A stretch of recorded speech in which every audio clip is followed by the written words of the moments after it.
اور میں چاہوں گا کہ سارے اسلامی بھائی مل کر، مجھے بھی یہ کلام بہت پسند ہے، ہم نے 2 سال پہلے ربیع الاول میں اس کو ریلیز کیا تھا، تو اگر آپ سب مل کر پڑھیں گے انشاءاللہ میرے آقا کیسے نور ہیں اور کیسی عظیم ہستی ہیں، اس کا ذکر اس کلام میں ہے، اور انشاءاللہ مل کر پڑھیں گے۔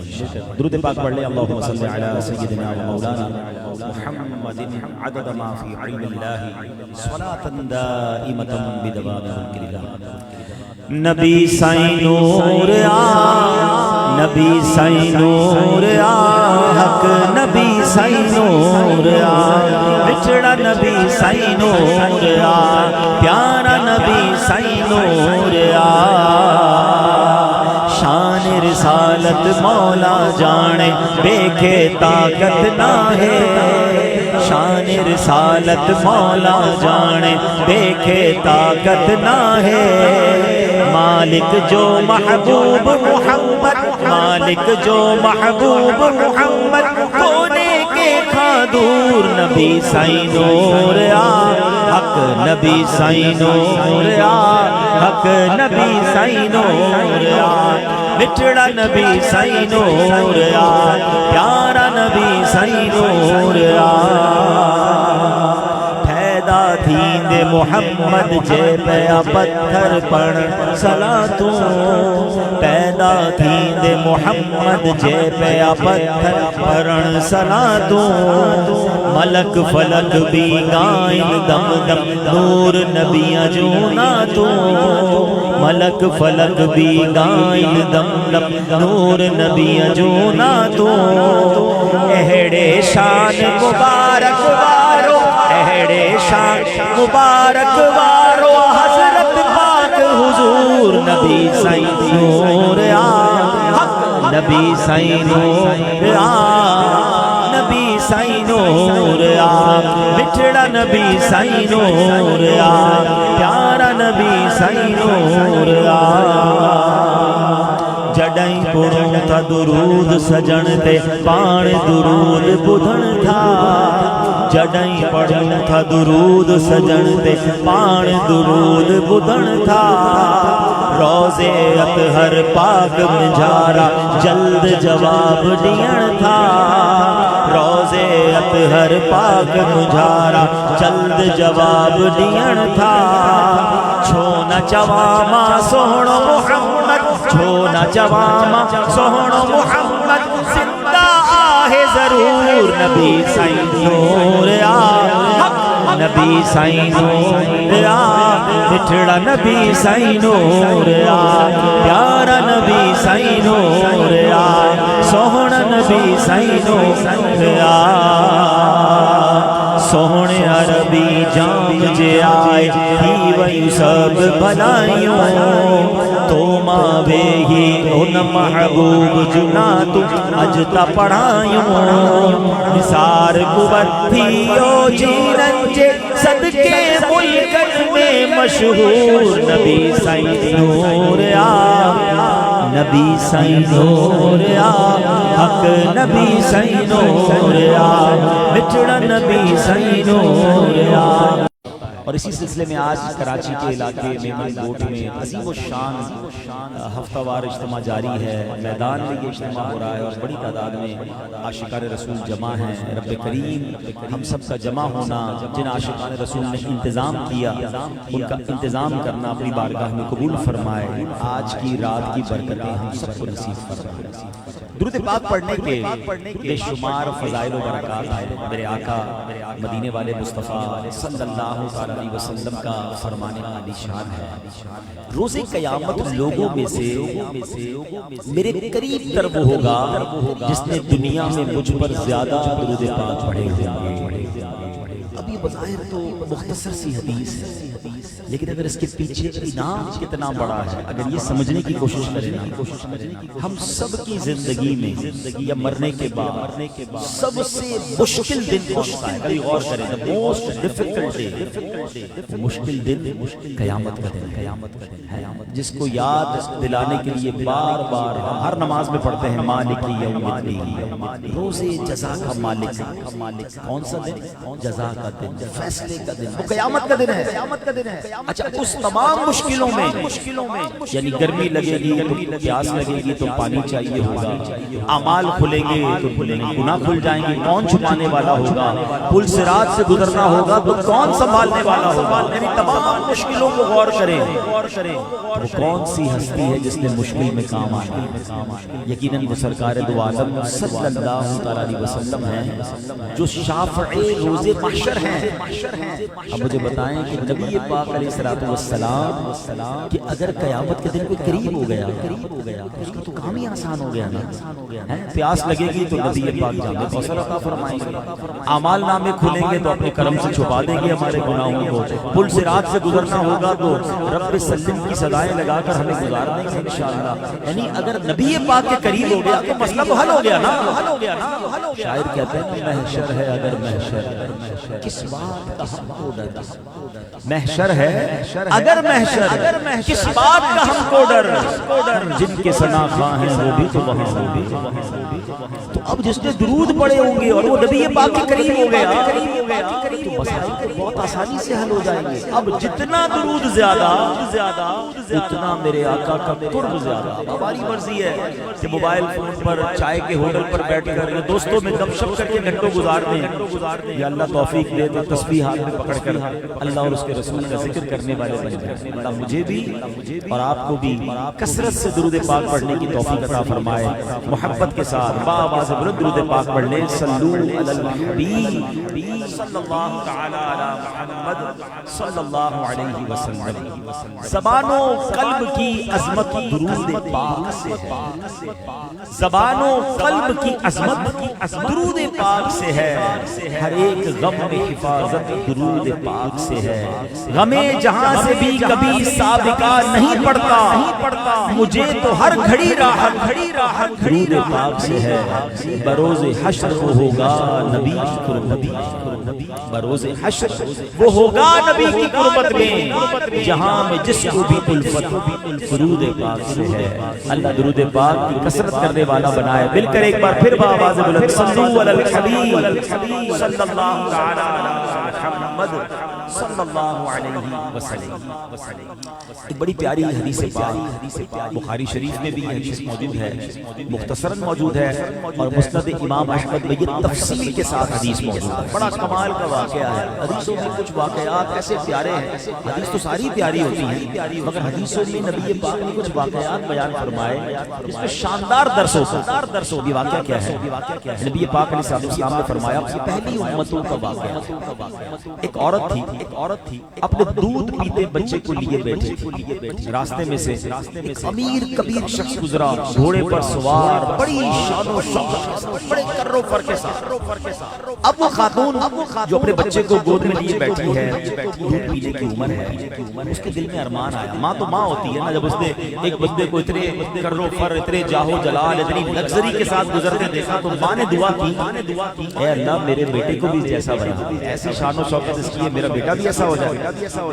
نبی پاک علیہ السلام فرماتے ہیں کہ جب ماں نے یہ دعا کی نا، وہ بچہ جو گود میں ہے اس نے دعا سنی اور دودھ پیتے کی عمر میں اللہ کی قدرت دیکھی، اللہ نے اس کو بولنے کی طاقت دی، وہ کہتا ہے اللہم لا تجعلنی مثلہ، اے اللہ مجھے جیسا بنا۔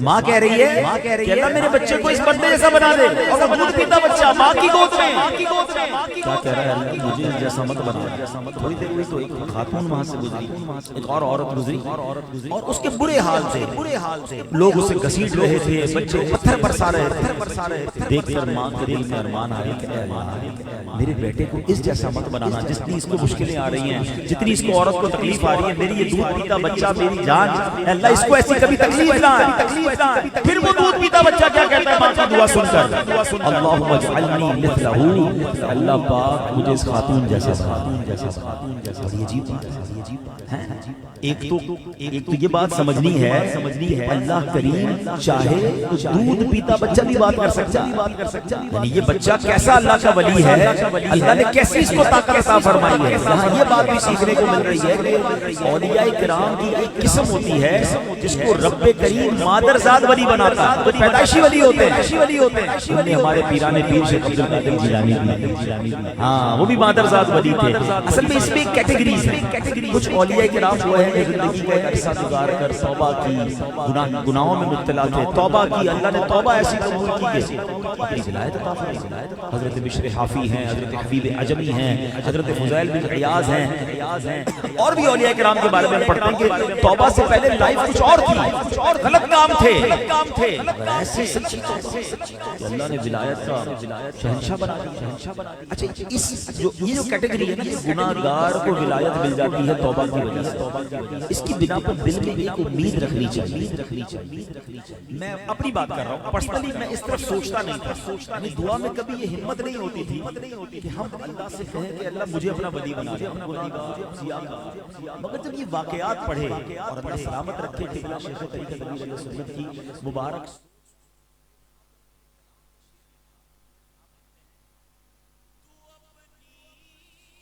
ولایت کی خیرات دے دے میرے غوث کا ستایا الہی، میرے غوث کا ستایا الہی۔ اللہ چاہے تو کتنے بڑے گناہگار کو بھی ولی بنا سکتا ہے، رب کی مرضی ہے نا، مانگنا تو چاہیے، کیا پتہ کوئی قبولیت کی گھڑی ہو، کوئی قبولیت کا لمحہ ہو، اللہ کی رحمت برس رہی ہو اور اللہ اپنا ولی بنا لے، دعا اپنی رکھا کرے۔ اب وہ بچہ جب یہ کہہ رہا ہے، اب جو عورت ہے وہ بچے سے کہتی ہے کہ بیٹا اس میں راز کیا ہے؟ میں کہہ رہی ہوں اللہ تجھے اس بندے جیسا بنا دے، تم دعا کرتے ہو اللہ ایسا مت بنا دے، میں دعا کر رہی ہوں اللہ ذلیل ہونے والی پریشان عورت جیسی میرے بچے کو مت بنانا، کہتا ہے ویسا بنا۔ تو بیٹا کہتا ہے امی جان وہ شخص بظاہر شوقت والا مگر وہ جہنمی ہے۔ یہ جو عورت بظاہر ذلت اٹھا رہی ہے، لوگ اس پر لا رہے تھے، مگر وہ اس تکبیر کی عالم میں کہہ رہی تھی حسبی اللہ، اللہ مجھے کافی ہے۔ اے میرے پیارے بھائیوں، اس حدیث سے بہت ساری باتیں، ایک تو ولایت کے درجے سیکھنے کو ملے، اللہ جسے چاہے اپنا ولی بنا لے، اللہ نے کیسی نظر دی اس بچے کو کہ مستقبل بھی جان رہا ہے کہ یہ ٹھاٹ باٹ والا بندہ جہنمی ہے، اور یہ عورت پر ظلم ضرور ہو رہا ہے مگر یہ اللہ والی ہے، یہ صبر کر رہی ہے۔ تو یہ بھی بات سیکھنے کو ملی، اور دوسری بات یہ پتا چلی کہ میرے پیارے اسلامی بھائیوں کہ ہمیں یہ بات سمجھنی ہے کہ ہر چمکتی چیز سونا نہیں ہے۔ ہاں، حدیث پاک سے جو اہم بات سیکھنے کو ملی نا کہ ہمارے یہاں بھلائی کا معیار کیا ہے اور اللہ پاک کے یہاں کچھ اور معیار ہو سکتا ہے۔ ہم لوگ ظاہر کو دیکھتے ہیں، بندہ بڑا امیر کبیر ہے، بڑا گھر ہے، بڑے نوکر چاکر ہیں، گاڑیاں کھڑی ہیں، یار اس پر تو اللہ کا بڑا فضل ہے کہ تو موج میں ہے۔ اے میرے پیارے اسلامی بھائیوں، ہم اس کے بارے میں کہہ رہے تھے اس پر اللہ کا بڑا فضل چاہتا ہے، اس کا سینہ اسلام کے لیے کھول دے رہا ہے۔ تو کیا پتہ چلا؟ جسے اسلام سمجھ آ گیا، جس کا سینہ نور ایمان کے لیے کھول دیا گیا، جسے ایمان کی دولت نصیب نہیں، وہ چاہے امیر کبیر ہو، چاہے وہ کروڑپتی ہو، بلکہ خربپتی ہو، دنیا کا طاقتور بندہ ہو، جس کے اشارے سے حکومتیں بدل جاتی ہو، اگر ایمان نہیں تو یہ سب مال و دولت فضل نہیں ہے، بلکہ اللہ کا غضب ہے، مہربانی نہیں، یہ قہر ہے۔ اور اللہ اکبر، جسے ایمان نصیب ہو جائے، بے شک پرانے کپڑے پہنتا ہے، بے شک غریب ہے، بے شک بڑا گھر نہیں ہے، مگر اس پر اللہ کا فضل ہے کہ اس کے سینے میں ایمان موجود ہے۔ ارے ایمان نعمت کتنی بڑی ہے، اس پر تو بہت ساری باتیں کی جا سکتی ہیں، مگر ایک کمال کا پہلو، ایک کمال کی حدیث سیکھتے ہیں، مسلم شریف کی حدیث۔ نبی پاک علیہ السلام نے فرمایا اذا حضرتم المریض، جب تم مسلمان مریض کے پاس جاؤ تو فقولوا خیرا، وہاں زبان سے صرف اچھی ہی بات نکالا کرو۔ اس کی وجہ کیا ہے؟ پیارے عزیز سے پوچھا گیا حضور اس کی وجہ کیا ہے؟ فرمایا فإن الملائکۃ یؤمنون وإن الملائکۃ یؤمنون علی ما تقولون، بے شک مریض کے پاس بیٹھ کر تم جو بات منہ سے نکالتے ہو فرشتے اس پر آمین کہتے ہیں۔ اچھا یہاں ایک تو ادب پتہ چلا کہ جب بھی مریض کے پاس جانا ہے اچھی بات کرنی ہے، بری باتیں نہیں کرنی ہے. بعض اوقات کچھ لوگ جا کے مریض کو بھی ڈیمورلائز کر دیتے ہیں. اللہ اللہ اتنے مریض ہو گئے، اوئے ہوئے ہوئے تمہارا تو بڑا بڑا حال ہو گیا، بندہ پہلے ہی مار دے. حوصلہ دیں، دعا دیں. اچھا جاتی سوال کرے کہ کیسے ہو گیا، کیوں ہو گیا. اچھا دوائی کون سی دے رہے ہو، بھائی آپ کو ڈاکٹر ہے دوائی کے لیے پوچھ رہے ہو. اچھا یوں تو علاج نہیں ہوتا، تمہارا تو علاج غلط ہو رہا ہے. ارے میرے رشتہ دار کا علاج فلاں جگہ ہوا. آپ ڈیمورلائز کیوں کر رہے ہیں؟ آپ حوصلہ بڑھائیں، اب ہمت والی بات کریں، دعا کریں اللہ شفا دے دے. اب ایک تو مریض کے پاس جا کر حاضری کیسے. تو کسی نے کہا کہ وہ جو بیٹھا تھا صاحب نے کہا کہ اگر کوئی کام ہو تو بتائیں کہ ایسا کرو دروازے کی کنڈی لگا دو مگر باہر سے لگا دو. یعنی آپ بھی جائیں اور باہر سے کنڈی لگا دیں، میں آرام کرنا چاہتا ہوں. تو ایسا نہ ہو کہ مریض ہم سے سکتا ہے. اچھا اب یہاں اس حدیث سے جو میں آپ کو مدنی پیش کرنا چاہ رہا ہوں کہ اب غور کیجیے، یہ عزت اس کو مل رہی ہے کہ کوئی گناہگار ہی ایمان والی، کسی غوث قطب ابدال کی فضیلت بیان نہیں ہو رہی. کوئی بھی مسلمان ہے بے شک گناہگار ہے، معمولی جھوپڑی میں رہتا ہے، اس کی شان یہ ہے کہ بیمار ہو جائے تو فرشتے اس کے پاس موجود رہتے ہیں. عیادت کے لیے آ جائے کوئی تو حکم یہ ہے کہ زبان سنبھال کر بات کرنا، کیونکہ تم جو کہو گے اس کے ساتھ فرشتے موجود ہیں، اس پر آمین کہیں گے. اور مجھے بتائیے دنیا کے بیسٹ ہاسپٹل میں کوئی بے ایمان پڑا ہے جس کے پاس ڈاکٹروں کی لائن لگی ہوئی ہے، اربوں روپے خرچ کر سکتا ہے، مگر ایمان نہیں ہے تو اس کے پاس کوئی فرشتہ نہیں ہے. تو ایمان والے کی شان یہ ہے کہ فرشتوں کا ساتھ اسے نصیب ہو جاتا ہے. تو پہلی بات کیا پتہ چلی کہ جس پر اللہ کا فضل ہوتا ہے اللہ اسے ایمان عطا کر دیتا ہے، اس کا سینہ ایمان سے بھر دیتا ہے. اب اے میمن گوٹ میں سننے والے عاشقان رسول اور مدنی چینل کے ناظرین، پہلی بات پر میں آپ کو مبارکباد پیش کرتا ہوں کہ رب کریم نے مجھ پر بھی احسان کیا، آپ پر بھی احسان کیا کہ ہمیں ایمان والا بنا دیا. مگر اب سوال یہ ہے اس ایمان کو حاصل کرنے کے لیے میں نے کیا کوشش کی اور آپ نے کیا کوشش کی؟ ہم نے تو کوئی کوشش نہیں کی. اللہ نے مہربانی کی، مسلمان گھرانے میں پیدا کیا، ماں باپ مسلمان تھے، ہم بھی مسلمان ہو گئے. پہلی آواز کانوں نے اذان سنی، سبحان اللہ، نام مسلمانوں والا مل گیا. اب اس سے سوال ہے جس کو بن مانگے اسلام مل گیا، اس نے اسلام کو حاصل کرنے کے بعد اس کو مضبوط کرنے، سینے میں ایمان کو مضبوط کرنے کے لیے اور کیا کیا؟ بہت بڑی تعداد ہے جن کو نماز بھی نہیں آتی، قرآن بھی نہیں آتا، یعنی بس نام کے مسلمان بن گئے. ارے آگے کیا کیا آپ نے؟ اس کی مثال یہ سمجھیے، دنیا میں ایک صاحب ہو، پیسے والا آدمی ہو، اس کا انتقال ہو جائے، اپنے بیٹے کے لیے وراثت میں 1 کروڑ روپے چھوڑ کر مر گئے. بیٹے کو 1 کروڑ بیٹھے بیٹھے مل گیا. اب وہ 1 کروڑ روپے تجوری میں ڈال دے اور اسی میں سے ہر مہینے خرچ کر رہے ہیں، کوئی کاروبار کچھ بھی نہیں. تو لوگ کیا کہیں گے؟ عقلمند ہے. ارے بھائی 1 کروڑ تجوری میں رکھنے کے لیے نہیں، اس کروڑ روپے کو کسی کاروبار میں لگاؤ نا، تاکہ تمہارے پیسے بھی بڑھیں، تمہارے خرچے بھی چلیں، کھاتے رہو تھوڑے عرصے میں ختم ہو جائیں گے. صحیح بات ہے نا؟ ایسے کرتے تھے عقلمند لوگ، تو یہی کرتے کہ جو حصہ ملا اس سے اور بڑھانا ہے. دنیا میں یہ بات سمجھ آ رہی ہے، ہمیں ماں باپ کی طرف سے ایمان مل گیا، اب اس کو بڑھائے گا کون؟ اس کو مضبوط کون کرے گا؟ ایمان کے تقاضوں کو جانے گا کون؟ ایمان کیسے مال اللہ چھن جاتا ہے اس سے بچنے کے، اس کے بچنے کے حفاظتی انتظامات کون کرے گا؟ بس بیٹھے بیٹھے مسلمان بن گئے، کوئی ٹینشن نہیں اس کے بعد ایمان بچے گا کیسے؟ کتنے بڑے بڑے فضل اللہ نے سنے، کس کو مل رہے ہیں؟ ایمان والا. لیکن جس کا ایمان ہی چھن گیا اس کا کیا حال ہوگا؟ تو پلیز خدا کے واسطے اپنے ایمان کی حفاظت کی فکر کیجیے، ایمان کو مضبوط کیجیے، ایمان کے دیگر تقاضوں کو پورا کیجیے. جتنا اللہ کے قریب ہوتے جائیں گے، نماز، عبادت، روزہ، تلاوت، ذکر و اذکار، حرام روزی سے بچنا، حلال کمانا، مسلمانوں کے ساتھ اچھا برتاؤ، یہ سب چیزیں آپ کے ایمان کی مضبوطی کا سبب بنیں گی. آپ اسٹرانگ مسلمان ہوتے جائیں گے، کوئی آپ کے ایمان کو ہاتھ نہیں لگا سکے گا. لیکن اگر تمام نیکیوں سے دور انسان زندگی گزار رہا ہے، وہ شیطان کا آسان ٹارگٹ ہے. شیطان جب چاہے اس کا ایمان چھین سکتا ہے. خدا کے واسطے اپنے ایمان کی فکر کیجیے. اب آتے ہیں دوسری بات، اللہ جب کسی پر فضل فرماتا ہے، اللہ جب کسی پر احسان فرماتا ہے، اور کیا فرماتا ہے؟ حدیث پاک سنیں، من یرید اللہ بہ خیرا یفقہہ فی الدین. آقا فرماتے ہیں اللہ پاک جس کے ساتھ بھلائی کا ارادہ فرماتا ہے اسے دین کی فقاہت یعنی سمجھ عطا فرماتا ہے. اللہ اکبر. اب سوچو کتنے خوش نصیب ہیں وہ لوگ جن کو اللہ دین کی سمجھ عطا فرماتا ہے۔ اللہ پاک جس بندے کے ساتھ بھلائی کا ارادہ فرماتا ہے، اپنا خاص فضل و کرم فرماتا ہے، تو یہ نشانی ظاہر ہوتی ہے کہ بندے کو دین کا فقیہ یعنی دین کی سمجھ بوجھ رکھنے والا بنا دیتا ہے۔ اب فقاہت کا مطلب کیا ہے؟ غور سے سنیے، علم اور فقاہت میں فرق ہے۔ بندے نے کب کیا کرنا ہے، کیسے کرنا ہے، اس کی سمجھ نصیب ہو جائے، یہ ہے فقاہت۔ ٹھیک ہے، علم تو بہت ساروں کے پاس ہوتا ہے مگر عمل کرتے کرتے بھول جاتے ہیں۔ مثال کے طور پر ایک آدمی وضو کر رہا ہے، نماز کا ٹائم تھوڑا ہے، جماعت ہو رہی ہے اور یہ مسواک کر رہا ہے، مسواک سنت ہے۔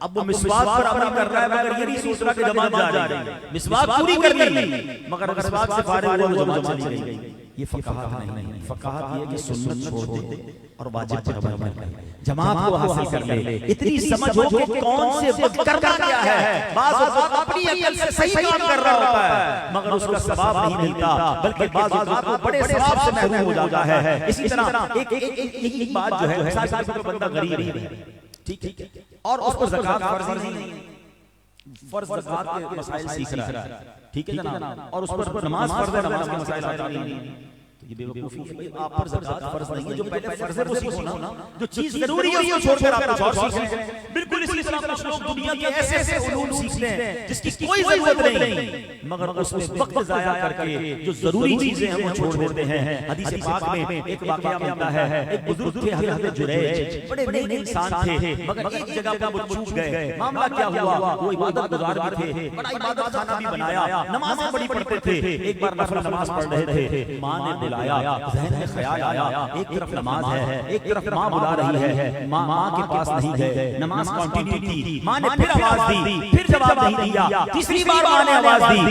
نماز کو چھوڑ کر ماں کے پاس نہیں گئے۔ اب ماں کے دل سے کیا نکلا، ماں کہتی ہے کہ اے بیٹا تجھے خدا جب تک موت نہ دے جب تک تم بدکار عورت کا منہ نہ دیکھو۔ اب درد مند ماں کے منہ سے بددعا نکل گئی۔ اب کیا ہوا، اسی علاقے میں ایک عورت نے بدکاری کی کسی چرواہے کے ساتھ، بچہ پیدا ہوا، الزام لگا دیا حضرت جریج پر، سارے لوگ آئے، عبادت خانہ توڑ دیا، آپ کو بڑا پکڑ لیا اور بے عزتی ہوئی۔ آخرکار جب مشکل بڑی ہو گئی تو اللہ کے نیک بندے تو تھے، انہوں نے اس بچے سے پوچھا ہے بچہ بتا تیرا باپ کون ہے؟ اللہ نے اس چھوٹے بچے کو بولنے کی طاقت دی، وہ کہتا ہے کہ میرا باپ تو چرواہا ہے۔ آپ کی خلاصی ہو گئی، لوگوں نے معافی مانگی مگر جو اتنی بڑی آزمائش سے گزرے اس کی وجہ یہ تھی کہ ماں نے یہ بددعا دی تھی۔ اب شرعی مسئلہ یہ ہے کہ بندہ اگر نفل نماز پڑھ رہا ہو اور ماں بلائے تو اب نفل نماز توڑ کر ماں کے پاس جانا ہوگا، ماں کی بات سننی ہوگی۔ یہ وہ فقاہت ہے جس میں آپ سے غلطی ہو گئی۔ تو پتہ یہ چلا کس وقت کس شرعی مسئلے پر عمل کرنا ہے، یہ علم جس کو عطا ہو جائے اللہ کا فضل اس پر ہوتا ہے۔ اب اگر ہم آج کے دور پر غور کریں کہ ہم کتنی ایسی چیزیں سیکھ رہے ہیں جس کی ہمیں کوئی ضرورت نہیں۔ مثال کے طور پر یہ سوشل میڈیا، آپ سوشل میڈیا کھول لیں، آپ کو وہ کچھ مل رہا ہے جس کی آپ کو ضرورت ہی نہیں۔ اب نیو یارک کا میئر کون بن گیا، اب اس میئر نے کیا کام کیا، آپ کی کیا ضرورت ہے بھائی؟ آپ کو کراچی کے حالات برے ہیں، آپ دنیا کے حالات میں لگے ہوئے ہیں، فلاں ٹیم نے میچ میں سکور کیا کر دیا، فلاں جگہ پر کیا ہو گیا، پیٹرول کا دام کیا ہے، سونے کا دام کیا ہے، اپنی اسکوٹر میں پیٹرول ڈالنے کے پیسے نہیں ہیں اور انٹرنیشنل پیٹرول کے ریٹ چیک کر رہے ہیں، اس کی کوئی ضرورت نہیں ہے، ٹھیک ہے نا۔ برازیل کے اندر کوئی گاڑی کا ایکسیڈنٹ ہو گیا، وہ ویڈیو میرے سامنے آ رہی ہے، کوئی ضرورت نہیں ہے اس کی۔ وقت ضائع ہو رہا ہے اور نماز آتی نہیں ہے، قرآن پڑھنا آتا نہیں ہے۔ اب خود سوچئے کہ اپنے وقت کو کہاں لگا رہا ہوں میں۔ انٹرنیشنلی ایک اصطلاح یوز ہوتی ہے سونامی آف نالج، نالج اتنی زیادہ آ رہی ہے ہمارے پاس جس کی مجھے ضرورت نہیں مگر جو ضرورت ہے میں اس کو چھوڑے بیٹھا ہوں۔ وہ ایک معاملہ ہے نا کہ امام اعظم ابو حنیفہ کے پاس ایک شخص گیا، کہتا ہے حضور حضرت موسیٰ کی نانی کا نام کیا تھا؟ حضرت امام اعظم نے کہا بیٹا وضو کے 4 فرض ہیں۔ تھوڑی دیر بعد کہتا ہے حضور حضرت موسیٰ کی نانی کا نام بتائیں۔ آپ تو امام اعظم ہیں، اتنے بڑے امام، آپ نے فرمایا بیٹا وضو کے 4 فرض ہیں۔ تیسری بار کہتا ہے حضور میں حضرت موسیٰ کی نانی کا پوچھ رہا ہوں، آپ مجھے وضو کے 4 فرض بتا رہے ہیں، آپ تو اتنے بڑے عالم ہیں۔ کیا کمال کا جواب دیا۔ امام اعظم فرماتے بیٹا مرنے کے بعد تجھ سے یہ سوال نہیں ہونا کہ موسیٰ کی نانی کا نام کیا ہے، میرے بیٹا نماز سیکھ لے، نماز کا ثواب، وضو آتا نہیں، نماز آتی نہیں، غسل کا پتہ نہیں، قرآن کی تلاوت کا پتہ نہیں، اور چلے بحث کرتے عجیب سوال۔ ایک عورت کسی کو، ایک بزرگ سے کسی نے پوچھا، کہتے کسی کو ایک عورت ویرانے میں مل جائے مردہ، اب بتائیں کیسے اس کی مسلمان ہے کہ نہیں، کیسے پتہ چلے گا؟ پہلی بنا کے سوال کوئی نہ کوئی سوال میں چاہے کہ کوئی تو کام چاہیے نا. کوئی بزرگ کمال کے بعد مجھے ملی عورت مل جائے تو سوال پوچھنا کوئی اور کام کر لینا بھائی. وہ عورت ملے گی جس کو ملی وہ پوچھے کیوں پوچھ رہا ہے بھائی. ٹائم فارغ ہے نا, کوئی نہ کوئی تو سوال چاہیے. عجیب عجیب سوال. پہلے مرغی پیدا ہوئی, پہلے انڈا پیدا ہوتا ہے. مرغی بھی کھا لے, انڈا بھی کھا لے, نماز سیکھ لے. خالی ان چیزوں میں ٹائم ضائع کر رہے ہیں جس کا کوئی فائدہ نہیں. یہ ہے وہ غلطی جو کر رہے ہیں. فقہ اسے کہتے ہیں کہ جو ضروری علم سیکھنا ہے. رمضان اگر قریب ہے تو روزے کا علم سیکھے نا. لوگوں کو پتہ ہی نہیں سحری کب تک کرنا, افطار کب کرنا, پکوڑے سموسے کیسے بنانے سب کو پتہ ہے. وہ بھائی پہلے جو رمضان میں فرض علوم ہے وہ سیکھے نا.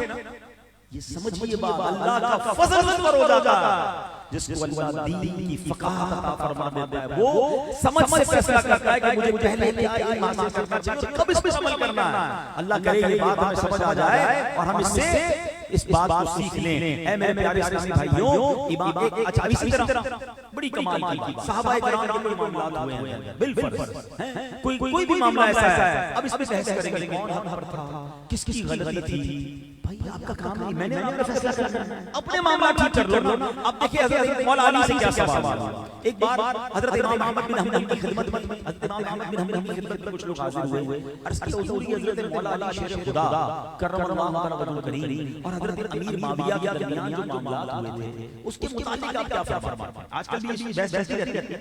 امام احمد بن حنبل سے سوال ہوا. امام احمد بن حنبل رحمۃ اللہ علیہ خاموش ہو اور کچھ دیر بعد قرآن پاک کی آیت تلاوت. کیا خوبصورت یہ ہوتی فقہ. کس وقت کیا جواب دینا ہے. آپ نے جواب کیا دیا, تلک امۃ قد خلت لہا ما کسبت ولکم ما کسبتم. فرمایا وہ ایک امت ہے جو گزر چکی ہے, ان کے اعمال ان کے لیے ہیں اور تمہارے اعمال تمہارے لیے ہیں. یعنی آپ بتانا یہ چاہ رہے تھے کہ بھائی وہ صحابہ کرام تھے وہ سب جنتی ہیں, ان کے درمیان جو کچھ ہوا اس کا فیصلہ اللہ قیامت کے دن فرمائے گا. ہمیں بڑوں کے آپسی معاملات سے کیا تعلق ہے, جس بات کا ہم سے سوال ہوگا ارے اس کی بات کرو نا, وہ سیکھو سمجھو. جو غیر ضروری معاملات میں کیوں دخل دیتے ہو. تو اے میرے پیارے اسلامی بھائیوں اب اس میں غور کر لیں, فلاں بندے نے یہ کیوں کیا, اس کا کاروبار آگے کیسے بڑھ گیا, اس کی جناب پلاٹ کیسے بڑے ہو گئے, اس کی سوسائٹی آگے کیسے بڑھ گئی. ضرور 2 نمبر کا کام کیا ہوگا. یار یہ ہر سال حج پہ جاتا ہے, اس کے پیسے کہاں سے آتے ہیں, پتہ نہیں کہاں سے پیسے لائے گا. تھوڑے دنوں پہلے موٹر سائیکل پر دیکھا تھا, آج نئی ماڈل کی گاڑی لے لی, ضرور کوئی ڈنڈی ماری ہوگی. ارے جناب یہ فلاں ملک میں کیسے چلا گیا, اس کو ویزا کیسے ملا, ارے 2 نمبر طریقے سے گیا ہوگا. ارے مجھے بتاؤ میرے پیارے اسلامی بھائیوں, ہم کیوں ان چکروں میں پڑے ہوئے ہیں. کبھی کسی تنظیم کے پیچھے پڑ جائیں گے, کبھی کسی مسجد کے امام کے پیچھے پڑ جائیں گے, کبھی کسی نیک آدمی کے پیچھے وسوسوں کا شکار ہو جائیں گے. میں پوچھتا ہوں اگر کوئی بندہ غلط کر رہا ہے وہ اللہ کو جواب دہ ہے, آپ انسپیکٹر نہیں ہیں کہ آپ اس کے معاملات میں دخل دیں. اگر وہ غلط کر بھی رہا ہے تو آپ چھوڑ دینا, وہ جانے, اس کا رب جانے. کیا معلوم وہ غلطی کرنے والا توبہ کر لے اور ایسی توبہ کرے کہ اللہ اس کو بخش دے اور میری بدگمانی میرا برا خیال مجھے جہنم کے گہرے گڑھے میں ڈال دے. یہ خاندانوں میں بھی چلتا ہے, یہ دوستوں میں بھی چلتا ہے, یہ مارکیٹ میں بھی چلتا ہے کہ دوسرے کی پیچھا, دوسرے کی فیملی ترقی کر رہی ہے, دوسرا اتنا خوش کیوں ہے. اچھا خوش نہیں ہے, کوئی پرابلم ہو گیا, مثال کے طور پہ کسی کے گھر میں جھگڑا ہو گیا, کسی کی طلاق ہو گئی, کسی کا کاروبار ٹھپ ہو گیا, اب پھر چائے کے ہوٹل پہ بیٹھے ہیں, یار یہ طلاق کیوں ہوئی, کچھ تو ہوا. ارے بھائی تمہارا کیا لینا دینا, ان کی ہو گئی نا, اس کی زبان بند کیوں ہو گئی, لگتا ہے کوئی چوری ہوئی تھی, لگتا ہے کوئی پولیس کا معاملہ ہوا. اللہ اکبر, سوچو تو صحیح کن چکروں میں پڑے ہیں. مجھے تو اپنے معاملات سے ہی فراغت نہیں ہونی چاہیے کہ میں نے, ہم میں سے کتنے ایسے تفسیر کے ساتھ پورا قرآن پڑھا. پہلے وہ تو پڑھ رہے ہیں, قاعدہ پڑھنا نہیں آتا, قرآن پڑھنا نہیں آتا, وضو کے فرائض نہیں پتہ, کپڑے پاک کرنا نہیں آتے. کئی لوگوں کو جنازے کی دعا یاد نہیں ہے, مگر پورے محلے میں کون کب جا جائے کب آپ سارے ٹائم پوچھ لو ان سے. ہاں آج کس کون سے کپڑے پہنے یہ بھی یاد ہوگا. اور کسی سیکٹر میں پڑے ہیں جو ضروری چیزیں کو چھوڑ دیا. اللہ کرے یہ فضل مجھے نصیب ہو جائے. ہم دعا کرتے ہیں اللہ تو نے جو فرمایا نا کہ جس پر تو فضل فرماتا ہے اس کو دین کی فقاہت عطا فرما دیتا ہے. اللہ جس عظیم اجتماع کے صدقے ہمیں بھی اپنی علم, اپنے دین کی فقاہت عطا فرما دے, ہمیں فقیہ بنا دے. اے میرے پیارے اسلامی بھائیوں, اسی طرح ایک بڑی اہم بات کہ بھلے بندے کی نشانی کیا ہے؟ فضل والے بندوں کی بات کر رہا ہوں، بڑی اہم بات کرنے جا رہا ہوں. پلیز میں جب بیان تیار کر رہا تھا نا، سچی بات ہے میں بھی ہی اس بات کو پڑھ کے میرے ساتھ گاڑی میں لوگ نے پڑھ پڑھ سنایا، میں نے کہا کیا کمال کی بات سیکھنے کو ملی. اب ذرا توجہ دیجیے، ایک حدیث پاک سنیے. حضرت ابو ہریرہ رضی اللہ عنہ اس حدیث کے راوی ہیں. نبی پاک علیہ السلام نے فرمایا من یرید اللہ بہ خیر یصب منہ، یعنی اللہ پاک جس بندے کے ساتھ بھلائی کا ارادہ فرماتا ہے. ہم انہی لوگوں کو تلاش کر رہے ہیں اس پر فضل ہے، اس پر بھلائی ہے. ہم چاہتے ہیں میری بھلائی بن جائے، میرے اندر وہ نشانیاں ہیں کہ نہیں. اللہ کریم جس بندے پر بھلائی کا ارادہ فرماتا ہے اسے آزمائش میں مبتلا فرماتا ہے. ہمارا تو چکر ہی اور ہے، ہمارا تو پیرامیٹر ہی اور ہے. وقتا فرمایا یہاں تک کہ جب وہ اس پر خوش ہو گئے تو انہیں دی گئی، تو ہم نے جو یہاں تک کہ جب وہ اس پر خوش ہو گئے جو اس کو دی گئی، تو ہم نے اچانک انہیں پکڑ لیا. یعنی جب نعمتیں بہت مل گئیں، خوشیاں بہت بڑھ گئیں، وہ بندہ سمجھا میں کامیاب، مگر اللہ ناراض تھا. تو پھر اچانک ان کی پکڑ ہو گئی ہے. اب رسی کھینچی جاتی ہے اور ایک ایک کر کے سب چلا جاتا ہے. امام حسن بصری کا قول سنیے، یہ رونگٹے کھڑے کر دینے والا قول ہے. میں نے بھی آج زندگی میں پہلی بار یہ قول پڑھا ہے. اب ذرا غور سے سنیے. امام حسن بصری فرماتے ہیں اگر تمہیں گناہوں کے باوجود نعمتیں مل رہی ہیں، اب ہم سب اپنے بارے میں نعمتیں مل رہی ہیں مگر کیا گناہ نہیں ہے، کیا خطائیں نہیں ہیں؟ سنو کیا کہتے ہیں، اگر تمہیں گناہوں کے باوجود نعمتیں مل رہی ہوں تو ڈر جاؤ کہ یہ اللہ پاک کی خفیہ تدبیر ہو سکتی ہے.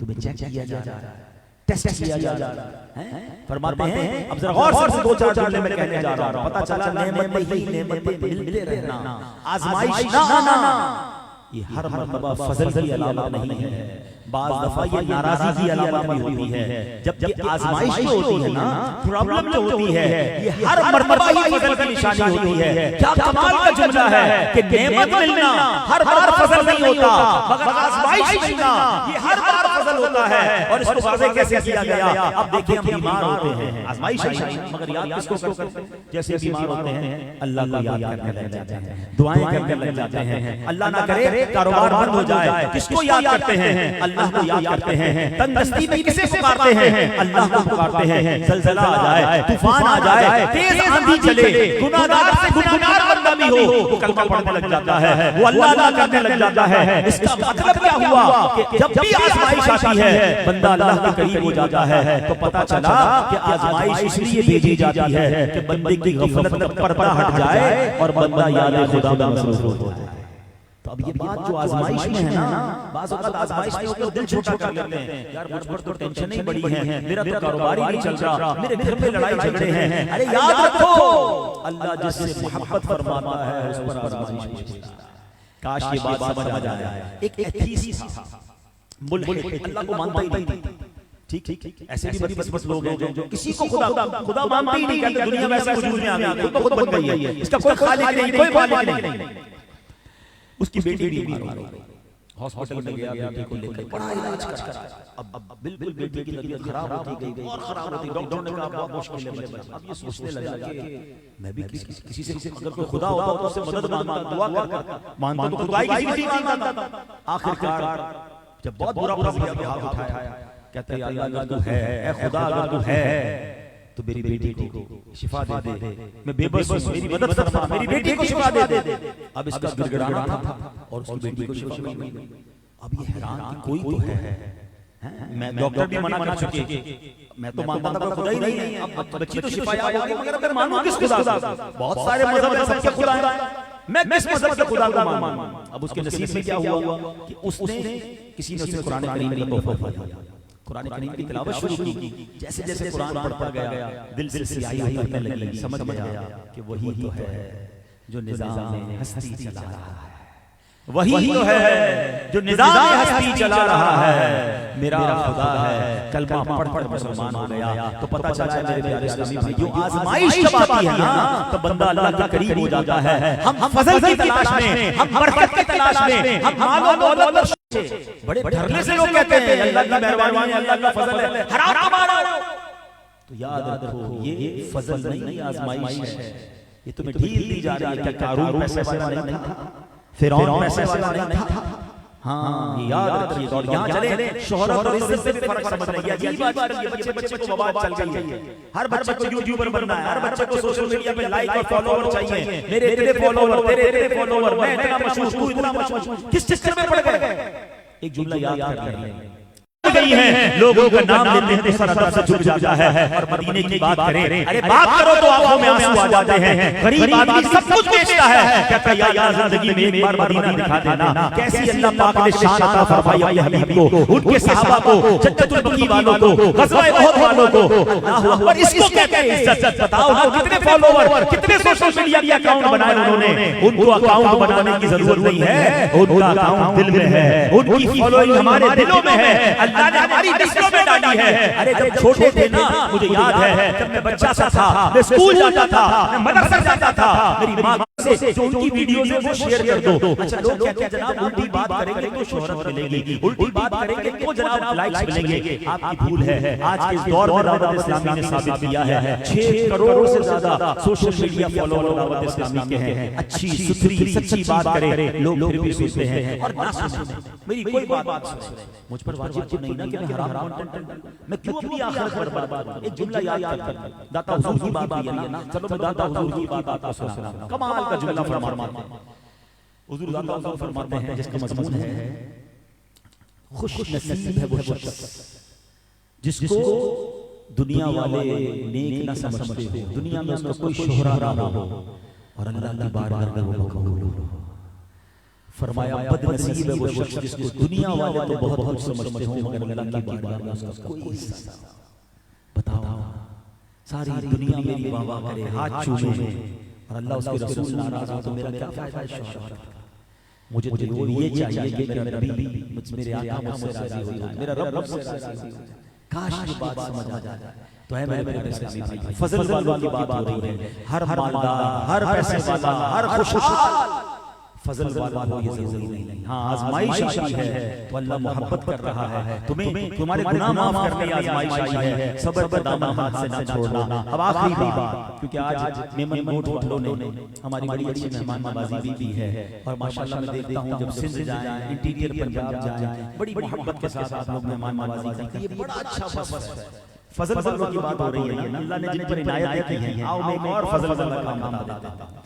حدیث پاک میں آتا ہے جو بھلائی پر اللہ عطا فرماتا ہے, میرے آقا فرماتے ہیں اذا اراد اللہ بعبد خیر اہدی لہ ہدیہ, یعنی اللہ پاک جب بندے کے ساتھ بھلائی کا ارادہ فرماتا ہے تو اس کی طرف تحفہ پیش کرتا ہے.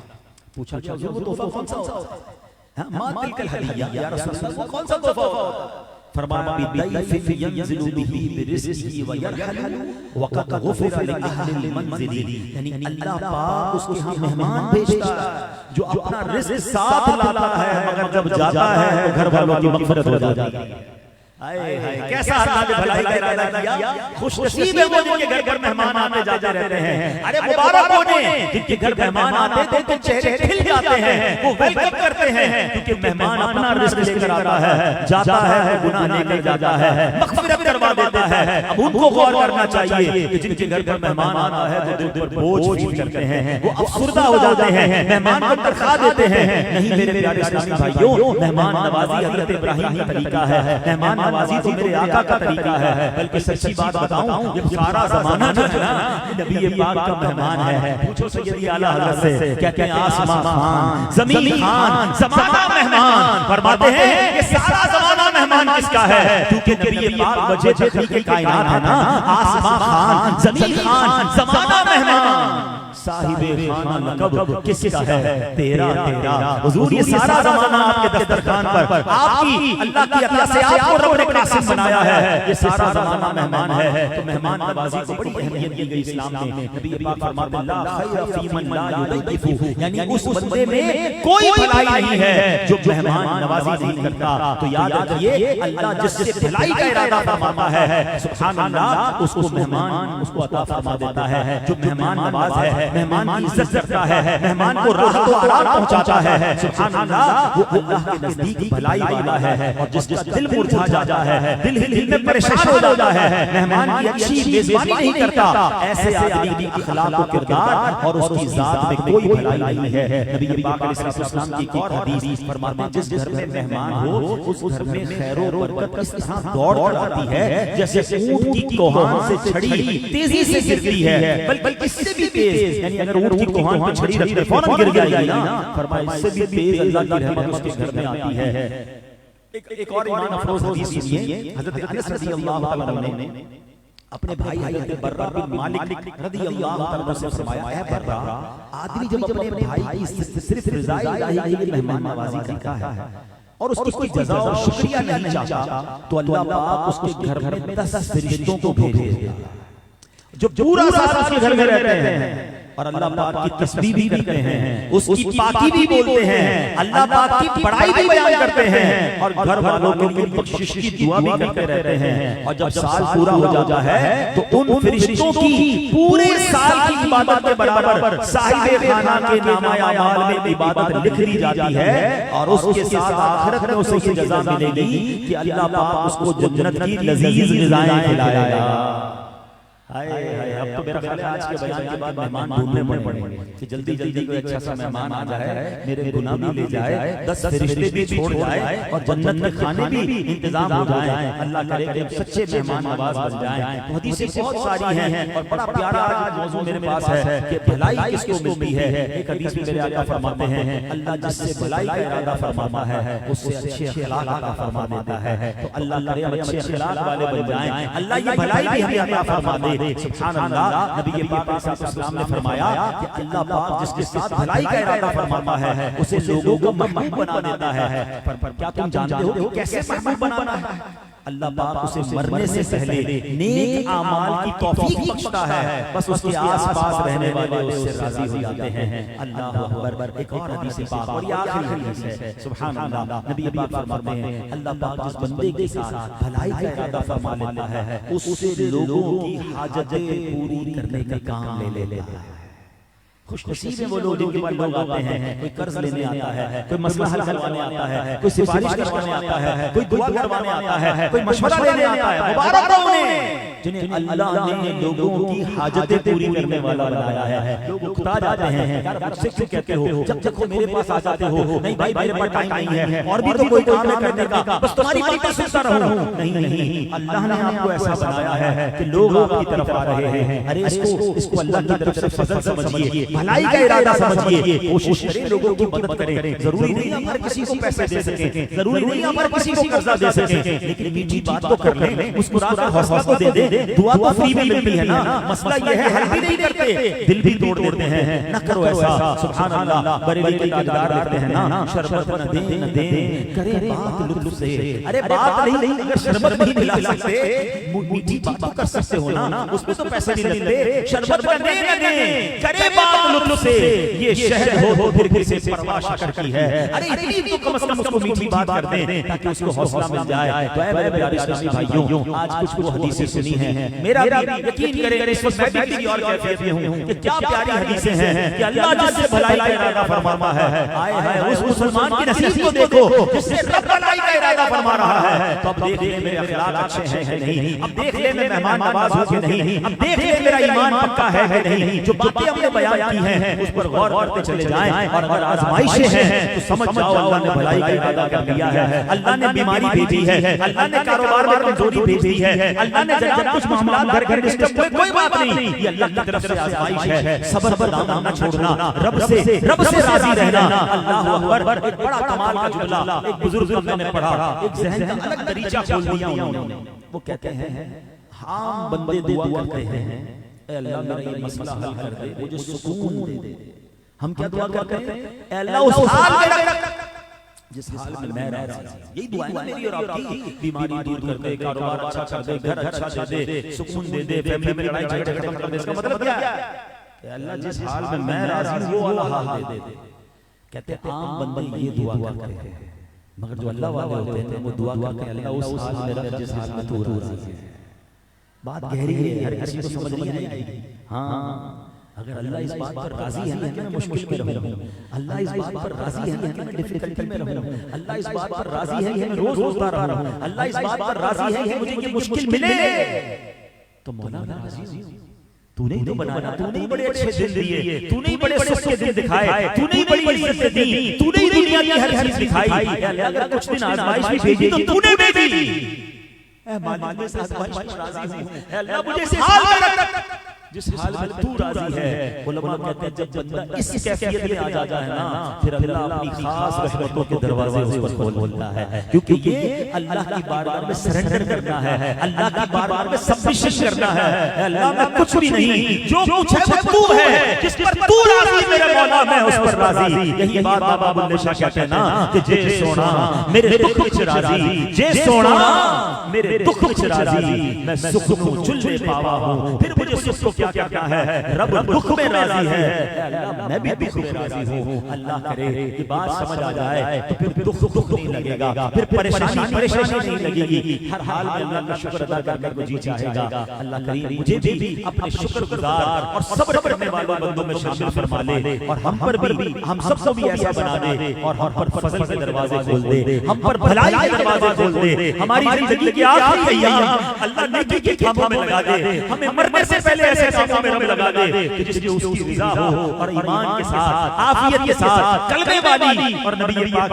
کی دید والی موت ہم سب کو نصیب ہو جائے، آمین بجاہ نبی الامین صلی اللہ تعالی علیہ وسلم۔ اے میرے پیارے اسلامی بھائیوں، الحمدللہ اللہ کی رضا حاصل کرنے کا ایک اور شاندار طریقہ یہ ہے کہ دعوت اسلامی کے ماشاءاللہ مدنی ماحول میں ماہ نومبر جو ہے یہ ماہ قافلہ ہے، جس میں 3 دن 12 دن 30 دن اور 12 ماہ کے قافلے سفر کر رہے ہیں۔ اللہ اکبر۔ بیان کے دوران ایک بات سنی تھی، اللہ جس پر فضل کا ارادہ فرماتا ہے اس کے لیے دین کی سمجھ آسان کر دیتا ہے، علم دین کے راستے کھول دیتا ہے۔ تو آئیے قافلے میں علم دین سیکھنے کو ملے گا، سنتیں سیکھنے کو ملیں گی، فرض علوم سیکھنے کو ملے گا، عبادت کا شوق ملے گا۔ تو آئیے میرے پیارے اسلامی بھائیوں، اے میں گوٹ میں آنے والے ہزاروں رسول، میں آپ سب سے عرض کرتا ہوں ہمت کیجئے اور قافلوں میں سفر کیجئے۔ جو ناظرین مجھے براہ راست سن رہے ہیں یا بعد میں سنیں، آپ بھی ایک بار سفر کر کے دیکھیں، پریکٹیکلی آپ کو بہت ساری باتیں سیکھنے کو ملیں گی۔ عاجزی کی ساری سیکھنی ہے، لوگوں کے ساتھ مل کر رہنا کیسے ہے، اپنے کام اپنے ہاتھ سے کیسے کرنے ہیں، مسجد میں وقت کیسے گزارنا ہے، اکیلے میں اللہ کو یاد کیسے کرنا ہے، رات کی تنہائی میں آنسو کیسے بہانے ہیں، تہجد کی نماز کا لطف کیسے اٹھانا ہے، یہ سب آپ کو قافلے میں ملے گا۔ آئیے قافلوں میں سفر کیجئے،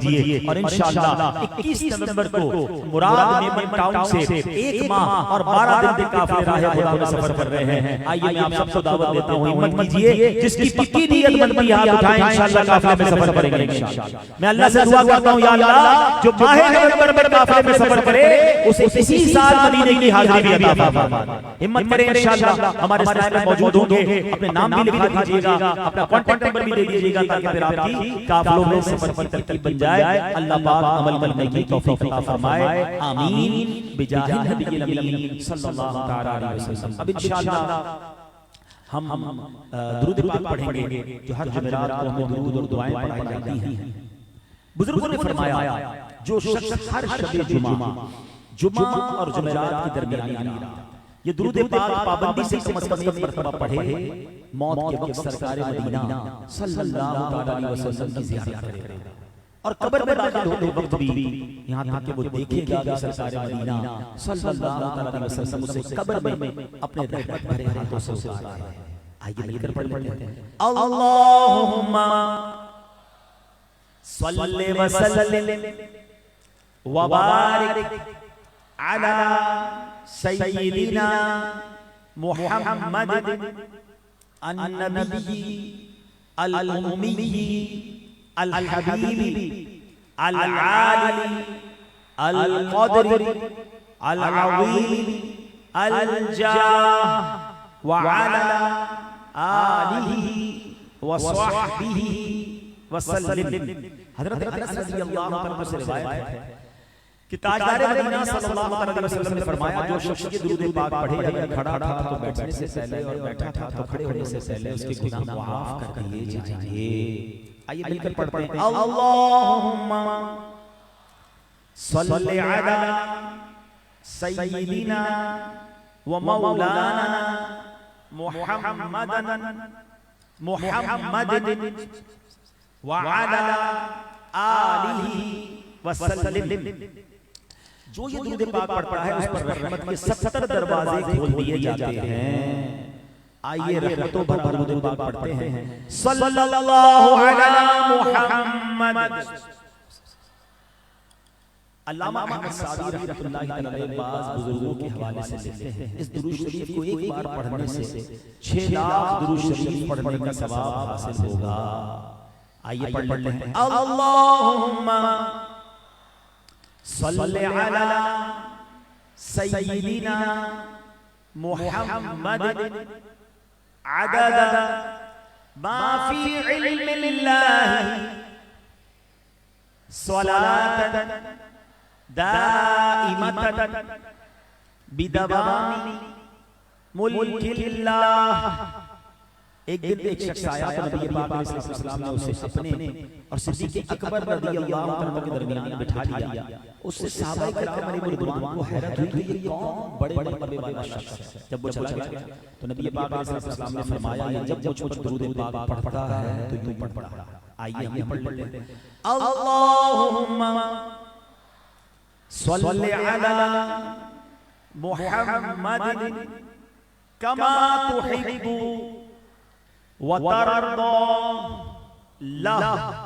شافعی امم صلی اللہ علیہ وسلم کا عظمت والا فرمان ہے جو شخص درود پاک پڑھے اس کے لیے میری شفاعت واجب ہو جاتی ہے. آئیے پڑھ لیتے ہیں. اللہم صلی علی محمد وانزلہ المقعد المقرب عندك یوم القیامہ. حضرت عباس رضی اللہ عنہ سے روایت ہے نبی پاک علیہ السلام نے فرمایا اس کو پڑھنے والے کے لیے 70 فرشتے 1000 دن تک نیکیاں لکھتے ہیں. آئیے مل کر پڑھ لیتے ہیں. جزا اللہ عنا محمد ما هو اہلہ. فرمانے مصطفیٰ صلی اللہ علیہ وسلم جس نے اس دعا کو 3 مرتبہ پڑھا گویا اس نے شب قدر حاصل کر لی. آئیے مل کر پڑھ لیتے ہیں. لا الہ الا اللہ الحلیم الکریم سبحان اللہ رب السماوات السبع ورب العرش العظیم. لا الہ الا اللہ الحلیم الکریم سبحان اللہ رب السماوات السبع ورب العرش العظیم. لا الہ الا اللہ الحلیم الکریم سبحان اللہ رب السماوات السبع ورب العرش العظیم. صلو علی الحبیب صلی اللہ تعالی علی محمد صلی اللہ علیہ وسلم. میں دعوت دوں گا ہمارے اس پورے صوبے کے نگران اور رکن شورا حاجی محمد امین اتاری کو کہ وہ اسٹیج پر تشریف لائیں. ماشاءاللہ حاجی امین اتاری بھائی گڈاب، نوری آباد، میمن گوٹ، بحریہ. ویڈیو دیکھنے کا شکریہ. اگر آپ چینل پر نئے ہیں تو سبسکرائب کر لیں اور ساتھ ہی ساتھ بیل آئیکن پر بھی کلک کر دیں تاکہ یوٹیوب ہماری ہر ویڈیو کا نوٹیفیکیشن سب سے پہلے آپ کو بھیج دے. جزاک اللہ.